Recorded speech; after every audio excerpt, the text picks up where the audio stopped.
Glória a Deus, vamos para o momento da palavra do Senhor.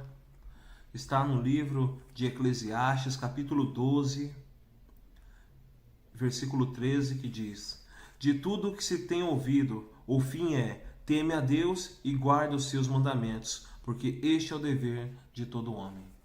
Deus Todo-Poderoso, Rei dos Reis, Deus bendito, diante da tua presença estou. Diante da tua glória estou, Pai querido, porque eu sei que tu és um Deus supremo.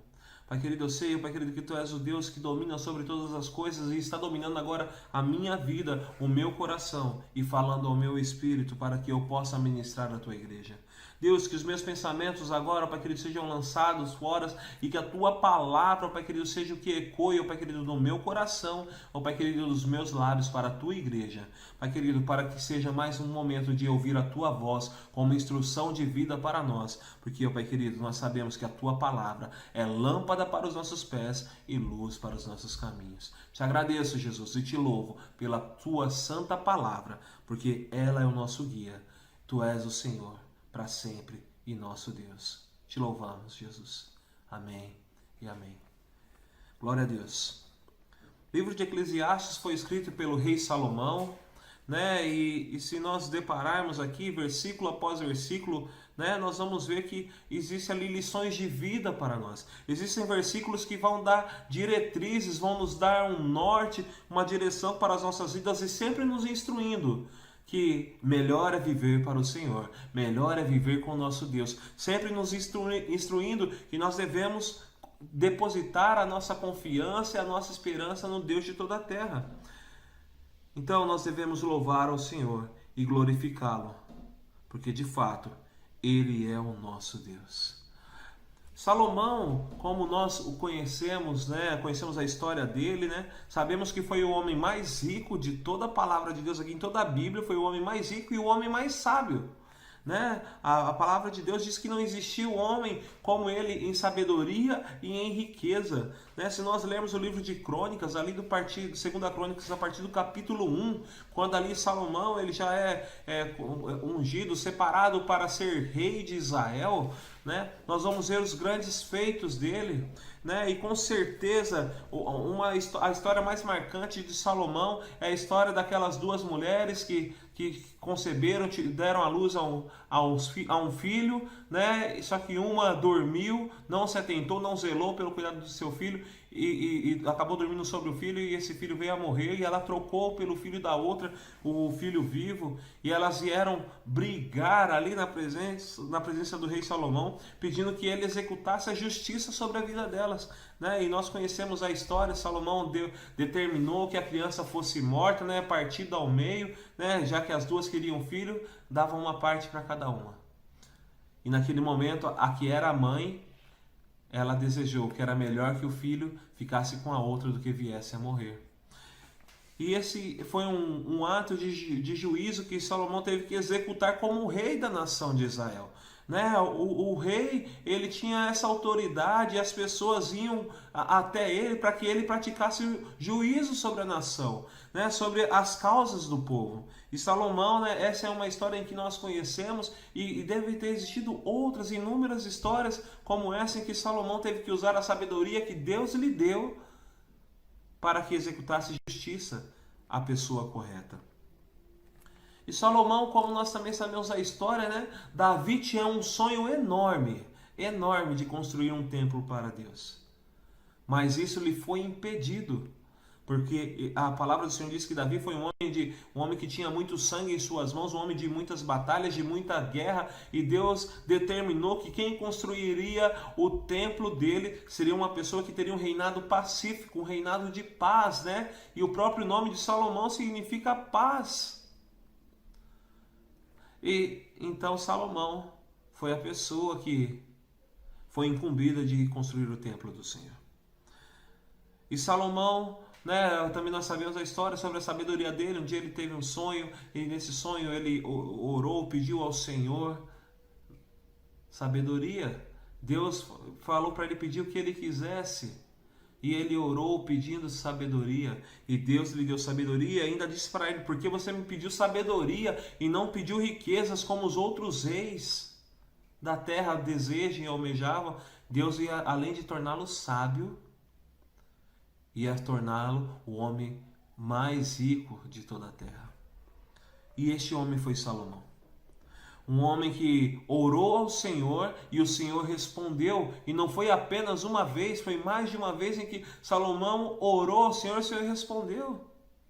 Ele pediu sabedoria e Deus deu. Deus falava com ele. O Espírito do Senhor estava sobre a vida do rei Salomão também. Porque esse era o desejo de Deus, que sobre os seus líderes o Espírito do Senhor esteja sobre eles. Foi uma das coisas que Davi pediu para que Deus não lhe tirasse quando ele pecou. Mas eu peço, não retires de mim o teu Espírito. E o Espírito do Senhor estava sobre a vida de Salomão, por isso ele tinha sabedoria. Por isso ele sabia lidar com o povo e lidar com as coisas do reino de Israel. Salomão, ele, incumbido de construir o templo, ele construiu um templo maravilhoso, suntuoso, digamos. Não existia obra tão bela quanto aquela naquele momento em Israel e ele construiu. Deus deu sabedoria através daquilo que Davi já tinha planejado, com as plantas do templo, e ele executou de forma maravilhosa. Reis pagavam tributos para ele, para mandar ali de forma de tributo também para ele, mandava ali todas as coisas que eram necessárias para construir o templo. Salomão foi um homem muito influente com as nações vizinhas, A sabedoria dele era tão vasta que um dia, diz a palavra do Senhor que uma rainha, a rainha de Sabá, veio ao encontro dele para ver se realmente ele era sábio e se ele era rico. E ali, ao ver que ele era sábio, rico em sabedoria, rico também ali com suas coisas, ele disse: olha, eu achava que você era somente sábio, mas agora eu vejo que você é muito mais do que eu imaginava. Isso tudo porque a presença do Senhor estava sobre a vida de Salomão.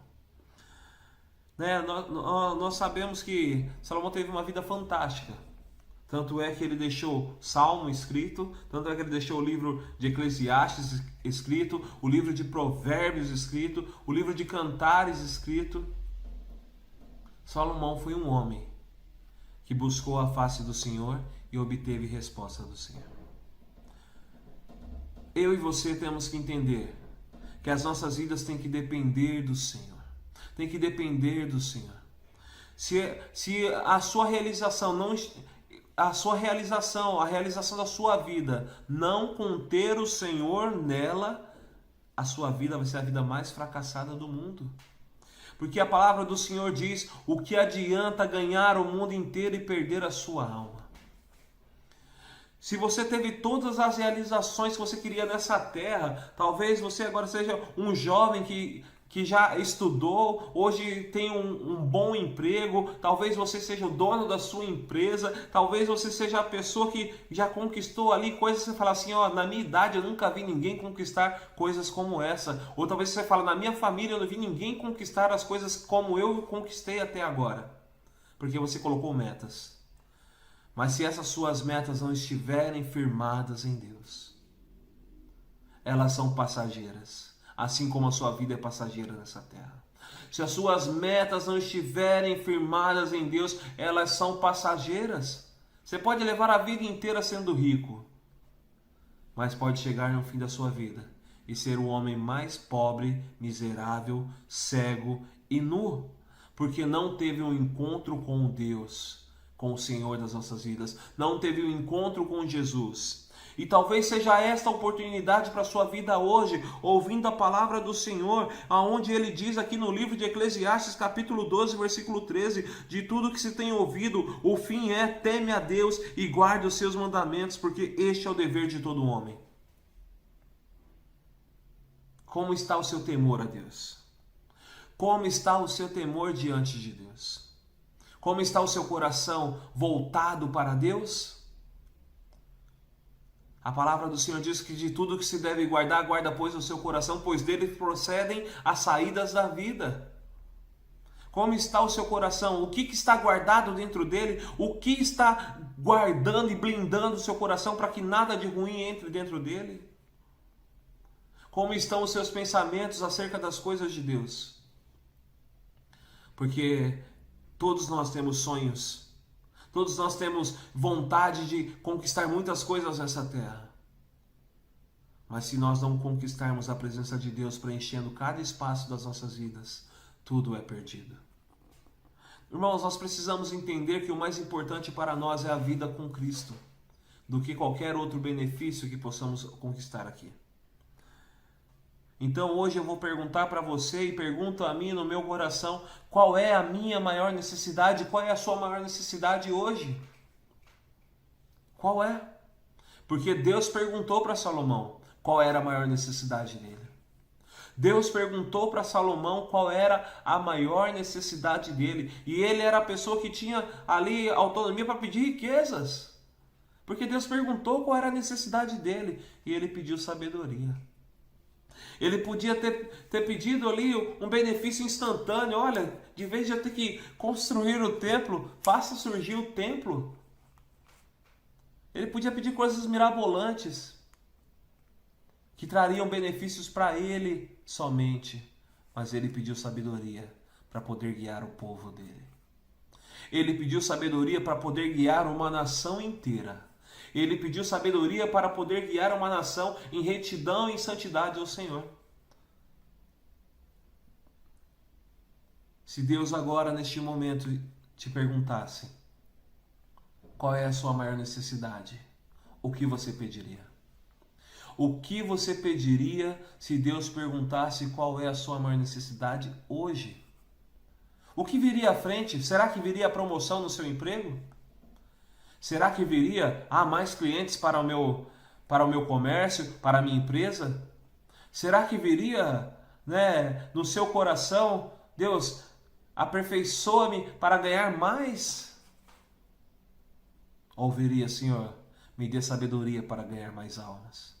Me dê sabedoria para cuidar da minha família. Me dê sabedoria para cuidar da minha empresa. Me dê sabedoria para cuidar daqueles que não o conhecem, porque eu quero apresentar o Senhor como o Senhor e Salvador da vida deles. Me dê sabedoria para andar em Tua presença de forma fiel, buscando a Tua palavra em todo o tempo. Será que o seu pedido seria sabedoria para administrar a sua vida diante de Deus? E para administrar os corações que estão perdidos e afastados dele? Será que a sua maior motivação seria o seu próximo? Porque a sabedoria de Salomão não foi para benefício próprio, foi para guiar a nação de Israel. Será que o que você iria pedir seria tão egoísta que seria somente para o seu benefício? Deus nos fez para amar os nossos irmãos, os nossos semelhantes, e para cuidar e zelar por eles. Quando o Senhor ele diz que dá um novo mandamento, ele diz, um novo mandamento vos dou, que devemos amar o Senhor nosso Deus acima de todas as coisas, com todo o coração, com toda a nossa alma e com todo o nosso entendimento e de todas as nossas forças. E um segundo mandamento ele nos dá, que é amar o próximo como a nós mesmos. Será que se Deus perguntasse qual é a sua maior necessidade, você ia olhar para o seu umbigo e falar, Senhor, eu preciso de uma casa? Ou você diria, Senhor, me dê sabedoria para que eu possa anunciar o teu reino, para que mais pessoas possam se achegar a ti. Porque se alguém tiver alguma dúvida sobre qualquer coisa, me dê sabedoria para que eu possa orientar segundo a sua palavra, para que essa vida seja transformada. Nós precisamos entender quais são as nossas prioridades em Deus. Nós precisamos entender qual é a necessidade que nós temos e ver se ela realmente é aquela que melhor se adequa à realidade de Deus para as nossas vidas. Deus nos fez para sermos aqueles que vão lançar as suas sementes. Mas para lançar as sementes do Senhor, nós precisamos aprender a temê-lo para poder ouvir a sua voz. Nós precisamos aprender a temê-lo para poder ouvir a sua voz. A palavra do Senhor diz no livro de Provérbios capítulo 3, versículo 1: Filho meu, não te esqueças da minha lei e o teu coração guarde os meus mandamentos, porque eles aumentarão os teus dias e te acrescentarão anos de vida e paz. Como é que está o seu coração guardando a palavra do Senhor? Como está o seu coração em reverência à palavra do Senhor? Aquilo que Ele diz para você não tocar, você tem tocado? Aquilo que Ele tem dito para você fazer, você tem feito ou não tem feito? Aquilo que ele diz para você não fazer, você faz ou não faz? A palavra do Senhor diz, né, que aquele que sabe o que tem que fazer, ele não faz, comete pecado. E essa semana, no trabalho, eu compartilhei esse versículo com uma pessoa, né? Essa pessoa diz, olha, eu nasci num lar evangélico, cristão. Eu nasci num lar cristão. Inclusive o nome dele é o nome de um dos profetas da Bíblia, é um dos profetas que eu mais amo, que eu mais gosto de ler na Bíblia, por causa da sua trajetória, por causa da sua história, da forma que Deus agiu sobre a vida dele para profetizar sobre a nação de Israel, sobre o juízo. Né? Só que é uma pessoa que está afastada dos caminhos do Senhor. E ele me disse tudo o que ele tinha que fazer para voltar ao Senhor. Ele me disse qual era a necessidade dele para voltar aos caminhos do Senhor. E daí eu lembrei desse versículo que está no livro do Tiago, que aquele que sabe o que tem que fazer e não faz, comete pecado. E como está a sua vida diante do Rei de toda a terra? Você sabe o que tem que fazer? Você sabe o que você tem que fazer? Então faça. Porque se você não fazer da forma correta, você irá cometer pecado. E isso serve para a minha vida também. Se eu não aplicar a palavra de Deus sobre a minha vida da maneira correta, eu cometo pecado. Se eu moldar a palavra de Deus conforme eu quero, eu cometo pecado. Porque não está havendo temor. E muitas pessoas dizem, né? Eu preciso conversar mais com Deus, eu preciso ter intimidade com Deus, eu preciso, né, ter um relacionamento com Deus. E eu pergunto a você, como alguém pode ter intimidade com o Senhor? Como alguém pode ter intimidade ao Senhor? Se pergunte, como?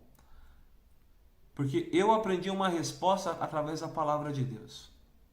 Eu aprendi uma resposta através da palavra de Deus para saber como eu posso ter intimidade com Ele.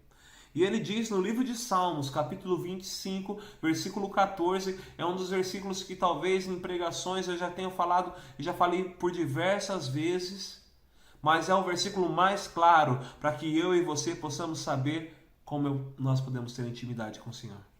Porque ele diz assim, que a intimidade do Senhor é para aqueles que o temem, aos quais ele dará a conhecer a sua aliança.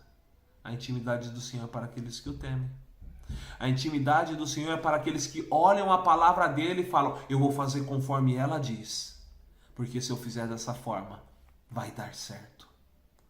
Se eu agir conforme ela fala, vai dar certo. Se eu amar o próximo como eu amo a mim mesmo, vai dar certo. Você já parou para pensar nesse versículo? Amar ao próximo como a ti mesmo? Você já pensou em pegar um chicote e bater nas suas próprias costas? Ou você prefere colocar uma sombra ir para uma sombra quando está muito sol, para não queimar o seu corpo, para que o calor do sol não te aflija e para que a sombra refresque você? Você já tentou, né, praticar algo que causasse dano ao seu corpo? Eu não pratiquei nada que causasse dano ao meu corpo, porque eu cuido da minha vida.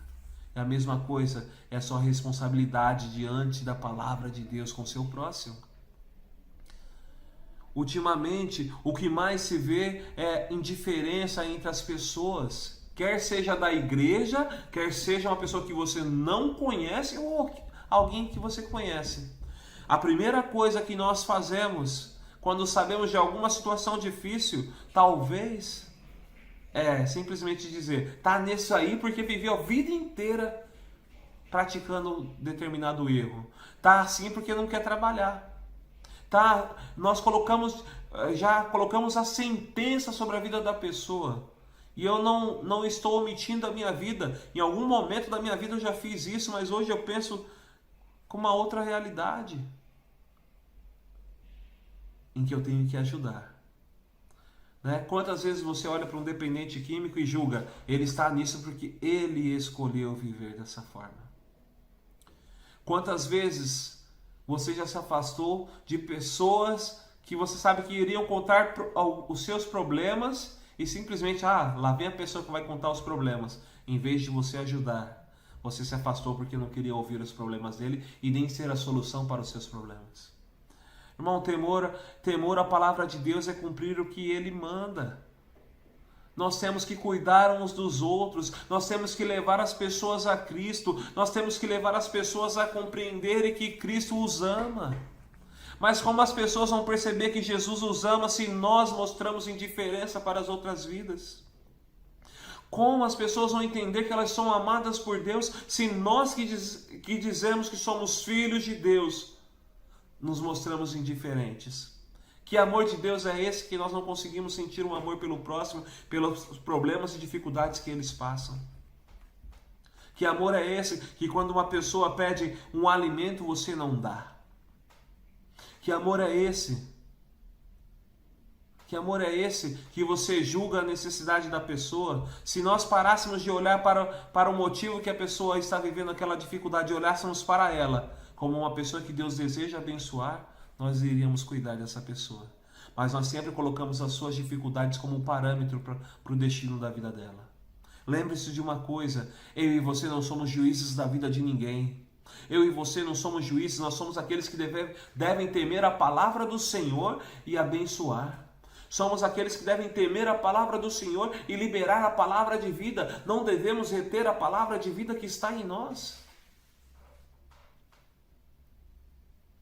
Não seja um juiz que condena, mas seja aquela pessoa que anuncia a palavra de Deus para que haja salvação.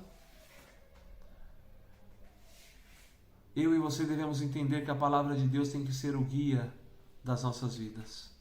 Você quer ter intimidade com Deus, né? Como muitas pessoas talvez fazem essas orações dia após dia: Senhor, eu quero ter intimidade contigo, eu quero ouvir a tua voz.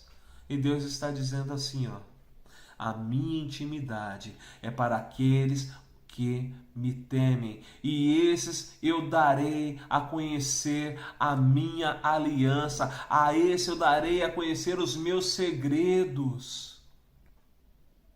Aqueles que o temem é que observam a palavra de Deus. Aqueles que o temem é que não tocam quando Deus diz que é para não tocar. O segredo de Deus é para aqueles que não é como aquele homem, acho que era Acã, ali no meio da nação de Israel, né? Quando eles conquistaram Jericó, né? As muralhas vieram ao chão e aquele homem desejou aquela túnica e os tesouros de Jericó, quando Deus disse que não era para pegar nada dali. Quando Deus disse que não era para pegar nada dali para si. E por causa disso, veio a destruição da sua casa e da sua família. Você que deve atentar para os mandamentos de Deus. De tudo que se tem ouvido, o fim é: teme a Deus e guarde os seus mandamentos, porque este é o dever de todo homem. Agora vamos falar de dever. Um homem que entendeu qual era o seu dever foi Josué. Já que estavam citando ali passagem do livro de Josué, ele entendeu o seu dever. Quando ele olhou para tudo que a nação de Israel já havia conquistado, para tudo que os descendentes de Israel, de Jacó, já havia conquistado, ele disse uma coisa que era para ecoar bem forte no coração da nação, daquele povo. Ele disse, ó: eu não sei quanto a vocês, mas eu e minha família serviremos ao Senhor. Jacó foi bem claro sobre isso. Jacó foi bem claro sobre isso. Olha, eu não vou deixar que Deus não seja a minha prioridade. Já conquistamos tudo. Olha, a terra que Deus prometeu está aqui. A terra que emana leite e mel. A terra em que, se você lança uma semente, nasce, aquela terra começa a produzir o seu fruto. Já conquistamos. Mas ele não abriu mão da presença de Deus sobre a sua família. O seu dever é não abrir mão da presença de Deus sobre a sua casa. Você, homem, você é mulher de Deus. Né? Você que é o sacerdote do lar, você homem que é o sacerdote do lar, entenda que o seu dever é fazer com que seus filhos conheçam a presença de Deus através da sua vida, que o seu dever é fazer com que a sua esposa conheça a presença de Deus através da sua vida, e você que é mulher de Deus, em que seu marido não serve ao Senhor, mas você teve encontro com Deus, você que está sendo ali a sacerdotisa do seu lar, o seu dever é fazer com que seus filhos conheçam o Deus da sua vida, e orar para que seu marido seja salvo. Faça como está escrito na palavra de Deus, em silêncio, invista em oração pela vida do seu marido e anuncie a palavra do reino de Deus, porque Deus é o Deus que faz a obra. Deus é o Senhor que faz a obra sobre a sua casa. Deus é o Deus que vai reconciliar a vida do seu marido de volta para com Ele. O nosso dever é só anunciar o poder dele. O nosso dever é só anunciar a presença dele. Você que é marido e a sua esposa não serve ao Senhor também, você deve mostrar a sua mudança, a sua história, a mudança do seu caráter, a mudança da sua forma de viver. Demonstrar que o Deus que você serve é tão real na sua vida que você mudou toda a sua forma de viver para viver conforme Ele diz, em santidade. Em santidade não é ser o homem mais santo do mundo ou a mulher mais santa do mundo. Não é padrão de excelência, mas sim é padrão de uma vida separada para Deus. Uma vida separada para o Senhor. A minha vida e a sua vida deve ser separada para Deus. A primeira coisa que você deve separar é a sua vida para Deus. De tudo que se deve guardar, guarda pois o seu coração, pois dele se procede a saída da vida. E o que você tem guardado dentro do seu coração é o Senhor? Você tem separado o seu coração para o Senhor? Dentro do seu coração há um trono ao qual o Senhor pode se assentar e falar: eu governo esse lugar? Eu e você precisamos entender que a nossa prioridade, a nossa maior necessidade é ter um Deus dono dos nossos corações. É ter o Senhor Jesus como dono dos nossos corações, para que as nossas ações sejam semelhantes a dele. Você já parou para pensar como tem sido as suas reações conforme as dificuldades? Tem sido um padrão em como Deus agiria, como o Filho de Deus agiria, como Jesus agiria? Ou tem sido o seu padrão explosivo, o seu padrão que resolve na base do grito? Porque com Deus, eu e você faremos proezas. E agiremos de forma tão sábia em todos os momentos que as pessoas não vão compreender o poder da graça de Deus sobre as nossas vidas, mas vão desejar, para que no momento certo as coisas espirituais possam ser discernidas por eles. Eu e você precisamos entender que o nosso papel é ser ministro de Deus sobre as nossas vidas e sobre aqueles que habitam no meio da nossa família. Se a sua prioridade for Deus, a sua família vai ver o seu Deus refletindo sobre a sua face, sobre o seu rosto. E sua família vai ver Deus refletindo sobre as suas atitudes e suas ações, e sua família vai desejar isso. Olha para a história de Zaqueu. Zaqueu começou a ouvir ali de um tal Jesus que realizava milagres. De um tal Jesus que realizava milagres. E o desejo dele foi o quê? Ver Jesus fazendo um milagre. E o que ele fez? Subiu numa árvore. Mal sabia ele que aquele seria o dia em que Deus iria fazer o maior milagre que ele podia ver, que era a transformação da sua vida e da sua família por completo. Zaqueu subiu na árvore para ver Jesus fazendo um milagre, curar um cego. Zaqueu subiu na árvore para ver Jesus curando um mudo, um coxo. Zaqueu subiu na árvore para ver Jesus praticando algum milagre e ver o poder que saía da vida dele. Mas aquele dia era o dia de Zaqueu ver o milagre em sua vida. Hoje é o dia de Deus fazer um milagre na sua vida. Se você ligou o seu dispositivo, o seu celular, se você ligou a sua televisão para assistir este culto, talvez você veio com a mesma intenção de ver Jesus fazendo uma obra. Só que hoje é o dia de Jesus fazer uma obra na sua vida. Hoje é dia de Jesus mostrar que as suas prioridades vão ser outras. E porque as suas prioridades vão ser outras, Ele vai transformar a estrutura da sua vida. A história de Zaqueu é bonita, né? Subiu na árvore para ver Jesus fazer um milagre no meio da multidão. E mal sabia ele que o maior milagre iria acontecer sobre a sua vida. Jesus disse: Zaqueu, desce da árvore. Desce da árvore, que convém que hoje eu vá à sua casa. E Jesus foi à casa de Zaqueu. E Zaqueu conta a sua história para Jesus como se Jesus não soubesse da história dele. Olha só que interessante. Jesus já sabia tanto da história dele que já sabia o nome dele sobre a árvore. Mas Zaqueu fala: olha, Senhor, eu tenho corrigido as minhas atitudes. E se tem alguém que eu roubei, eu vou devolver 4 vezes mais. E Jesus anuncia a sua família. Jesus anuncia a Zaqueu e a sua família o poder de Deus. A mudança de Zaqueu não foi devolver o dinheiro a quem ele tinha roubado, cobrando as suas altas taxas de impostos para se beneficiar. A mudança de Zaqueu foi que Jesus entrou no meio da sua família para transformá-la. Toda vez que você encontra na palavra de Deus que um profeta de Deus entrou na casa, ou vê a palavra casa, entenda que ali essa palavra significa família. Zaqueu foi atrás de ver Jesus fazer um milagre. E Jesus fez um milagre na sua família, dando a salvação, anunciando o reino de Deus. A vida de Zaqueu jamais foi a mesma, porque Deus mudou a sua história.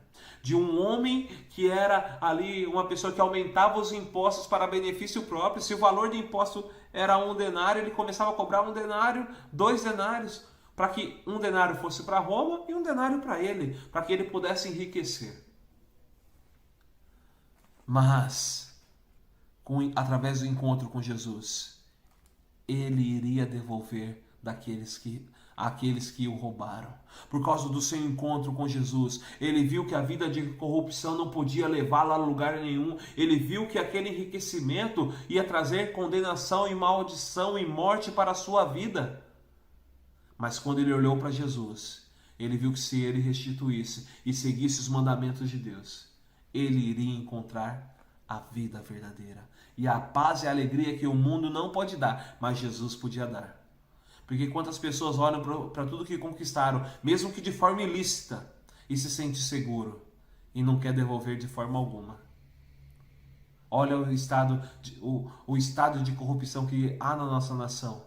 E as pessoas não querem devolver de forma alguma, escondem de diversas formas o dinheiro que conquistaram. De forma errada, leviana. Mas Zaqueu, ele optou em devolver tudo e pagar até 4 vezes mais se fosse necessário.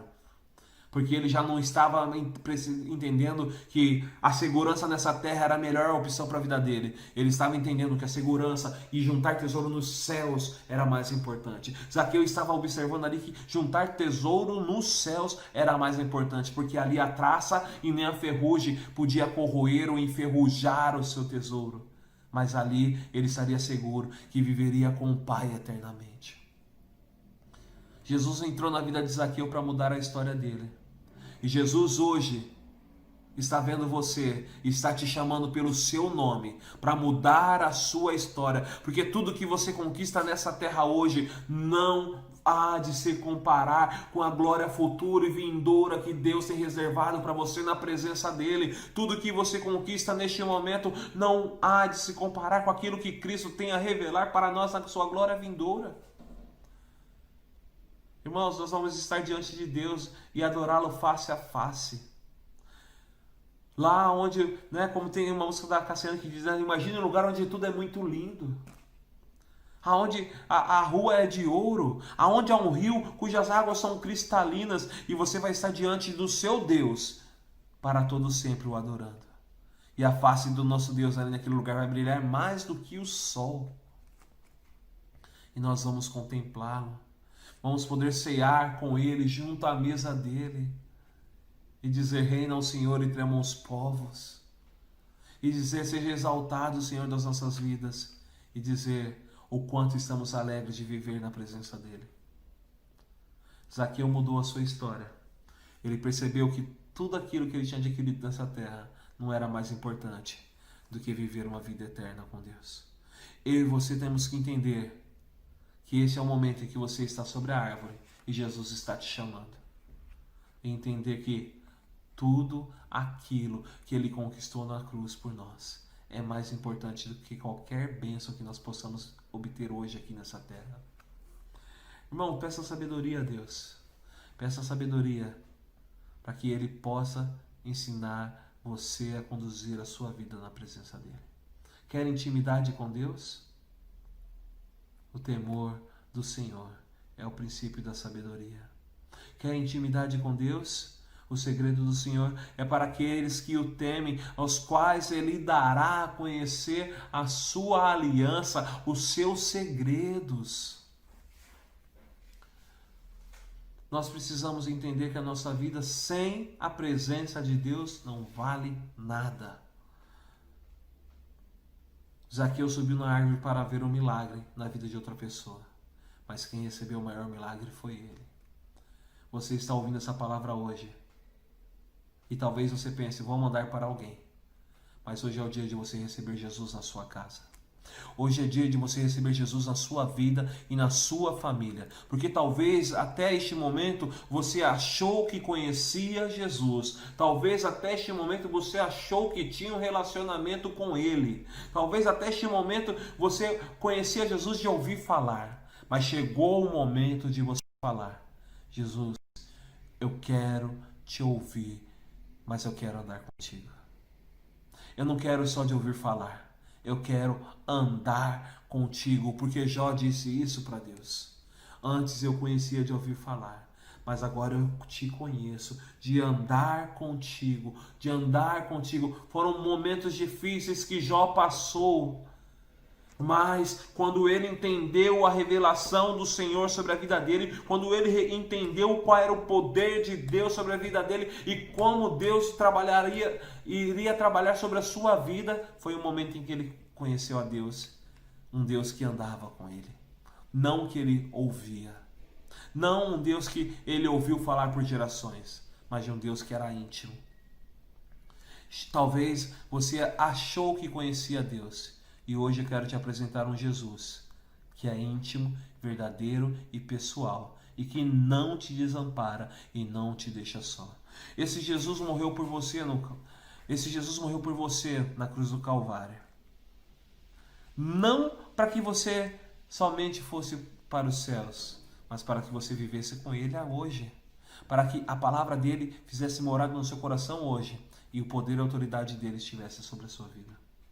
Jesus te deu poder e autoridade para você andar como ele andou nessa terra, curando os enfermos, libertando os cativos. Jesus te deu poder e autoridade para impor as mãos sobre os enfermos para que eles sejam curados, não para chamar o seu pastor. Não estou falando que é errado, mas estou falando que poder e autoridade para impor as mãos para curar os enfermos está sobre a sua vida. E talvez você não entendeu isso ainda, porque o Deus que você conhece é um Deus limitado pela sua visão. Mas hoje é o dia de você conhecer Jesus, que te dá poder e autoridade para agir em nome dele. Hoje é o dia de você conhecer Jesus, que quer te levantar com a sua mão poderosa para que você possa praticar o ID do Senhor. Não estou falando para você sair que nem um louco apregoando de forma estabanada, não. Mas estou falando para você anunciar o reino de Deus. Anunciar o reino de Deus de forma sábia.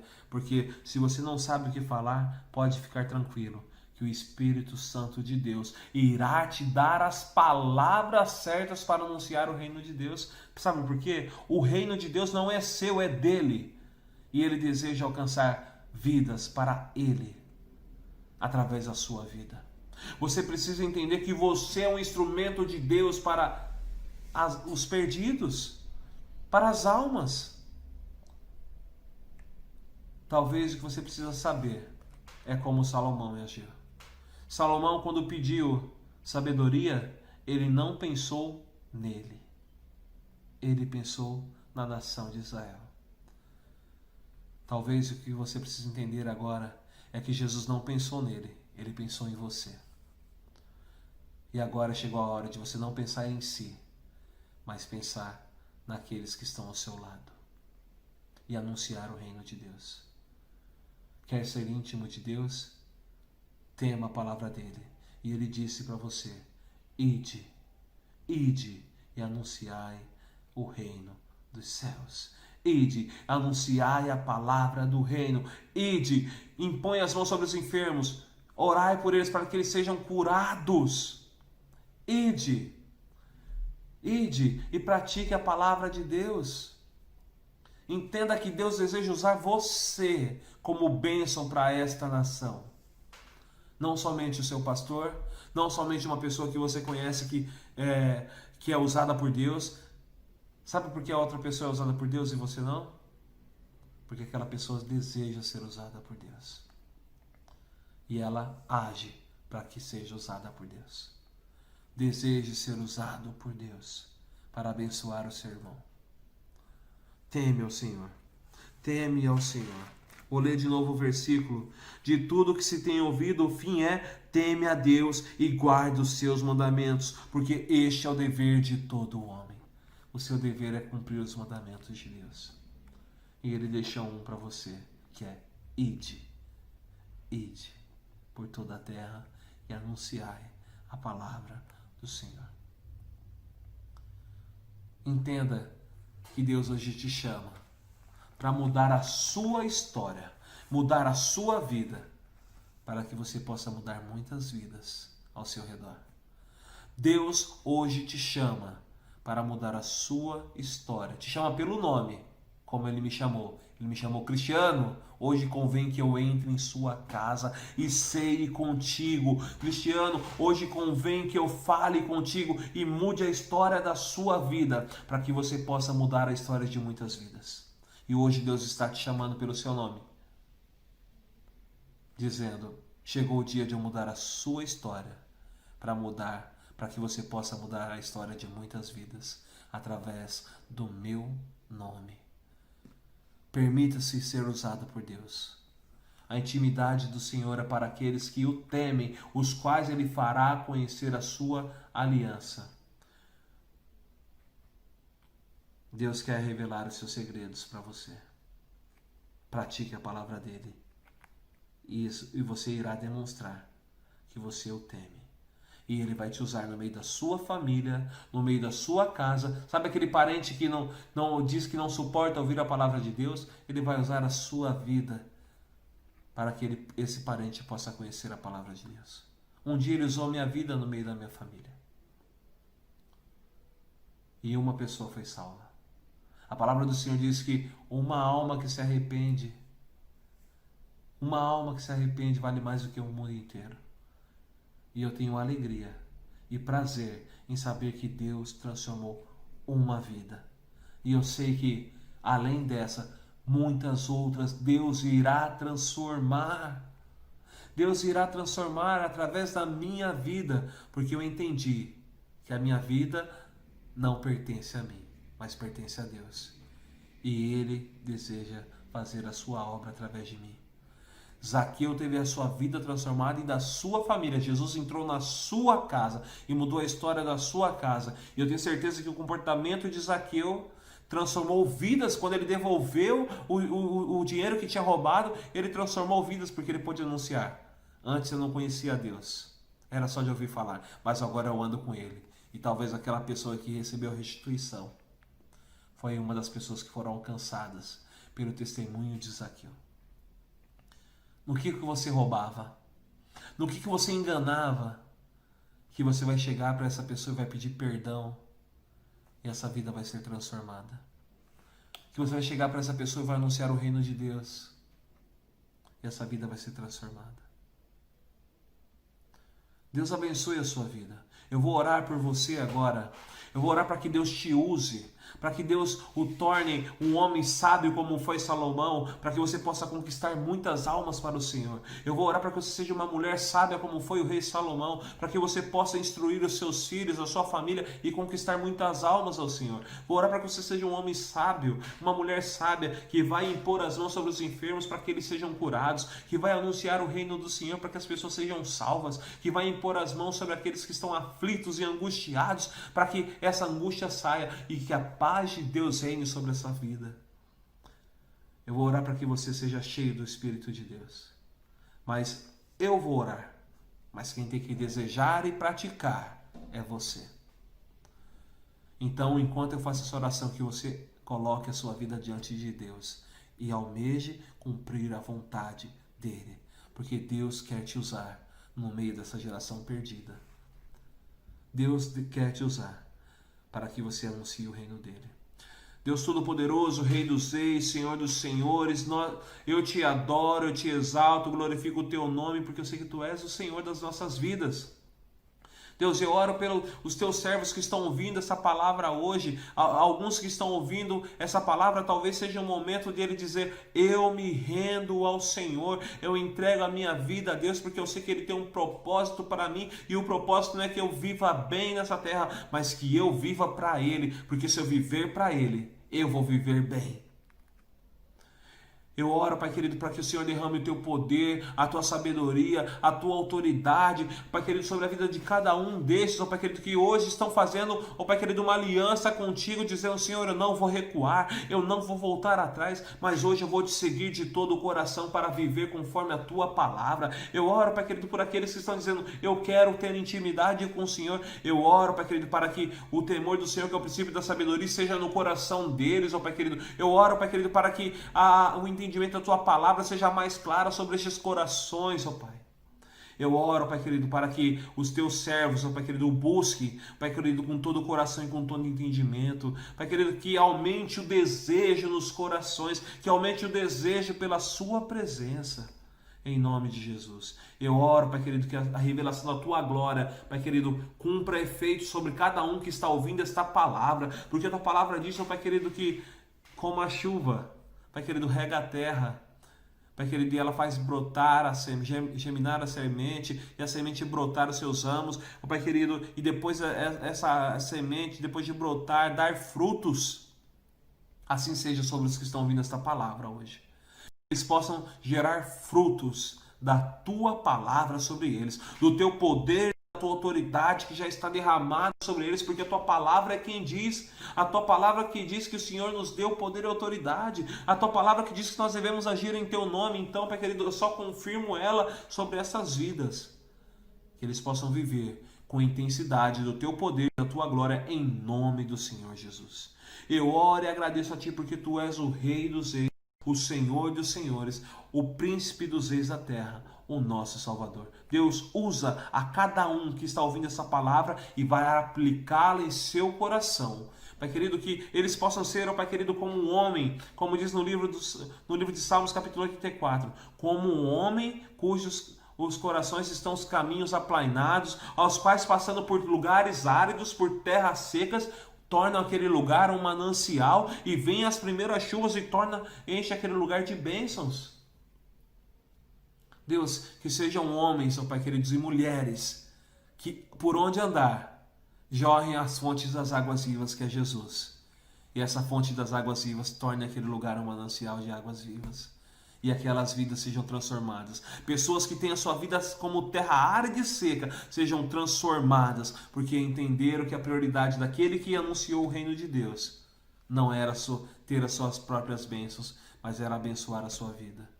E que essas pessoas que vão ser alcançadas e transformadas, que vão se tornar mananciais de águas vivas, possam entender que o objetivo de Deus não é abençoar a vida dele, mas fazer ele um abençoador de muitas outras vidas.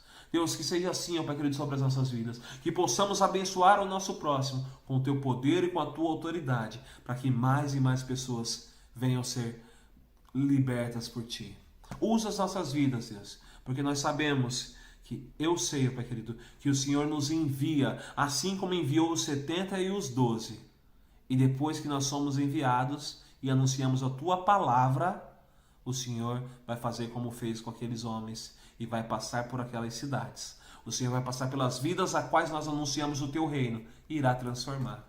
Assim como transformou aquelas cidades, aonde aqueles que o Senhor enviou passaram e o Senhor passou por lá transformando aquelas vidas. Nós sabemos que o nosso papel é anunciar o teu reino e o papel do Senhor é passar por essas vidas e transformá-las. Então, Deus, eu louvo o teu nome, adoro a ti e abençoa cada um dos meus irmãos que estão ouvindo essa palavra hoje. Que sejam cheios do teu poder e da tua autoridade e da unção do Espírito de Deus sobre eles. Em nome de Jesus. Obrigado, Jesus. Amém e amém.